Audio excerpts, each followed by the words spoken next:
آمن الرسول بما أنزل إليه من ربه والمؤمنون كل آمن بالله وملائكته وكتبه ورسله لا نفرق بين أحد من رسله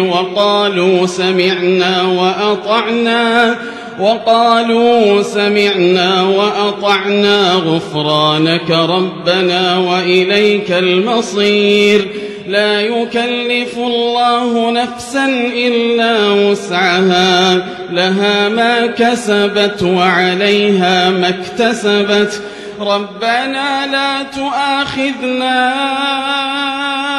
إن نسينا أو أخطأنا ربنا ولا تحمل علينا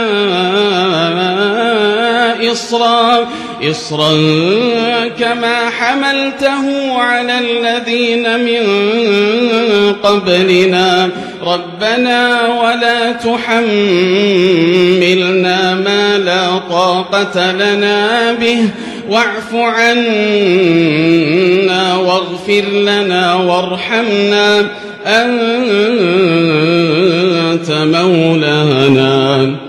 أنت مولانا فانصرنا على القوم الكافرين.